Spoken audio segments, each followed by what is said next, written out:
Ayaw niya tumigil. Ayaw pa na pero. Ayaw tumigil muna.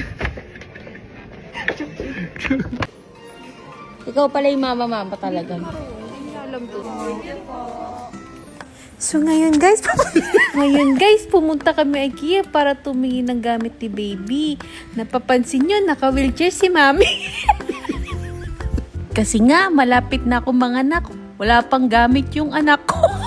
Huwag kayong mag-alala guys, okay lang ako kasi naka-wheelchair naman ako. Ito na nga, nagtitingin-tingin ako dito. Mahal din pala dito. Kita nyo naman, napapakamot ako agad sa ulo ko. Ay, sad si mami. Ang focus ko lang talaga yung gamit dito ni baby. Pero ang ganda at ang laki pala dito. Wow. Tingnan nyo, tumitingin pa ako ng sopa. Pagkita ko, 99,000. Hampas ko yan sa inyo.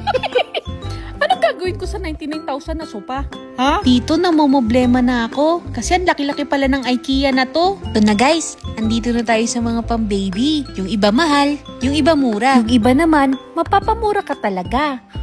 Sa sobrang daming gamit ng baby dito, di ko na alam yung uunahin ko kasi na-overwhelm yung mata ko. Kasi pag nandito ka, parang gusto mong bilhin lahat. Sobrang daming cute na laruan dito, parang gusto rin ni Jordan magpabili. Tingnan nyo guys, ang gaganda ng mga baby's room dito.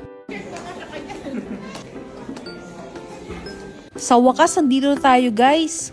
Ang hinahanap ko talaga, yung drawer ni baby. Ayan lang talaga yung pinunta ko dito. Ang dami ko pang binida-bida sa inyo. Ito talaga yung gusto kong cabinet na bilhin para kay baby. Nakita ko kasi to sa TikTok. Nabudo lang mami nyo. Dito nga, nag-roleplay kami kung paano yung sitwasyon namin pagdating ni baby. Ang ingay.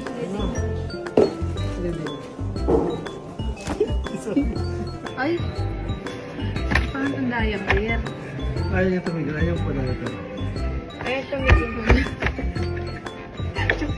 Eme-eme lang yun guys ha. Huwag yun seryosahin. So yun guys, napadaan patuloy ako dito. Hindi guys, yan talaga ang pinunta niya dyan guys. Yan magpunta sa mga kitchen. Yan. Gusto niya Guys, talaga nakita nyo ba? 49 pesos lang. Sinong di mabubudol dito? Yan talaga ang reason bakit kami nagpunta ng IKEA. Para sa mga ganyan. Voice over Yan. ko yan eh. Hindi talaga para kay baby. Nakita niyo yun. Pati yung takip ng ng kawali. Gustong-gusto niya yan. Napabili siya. Pinlaban niya talaga yan. Di ba?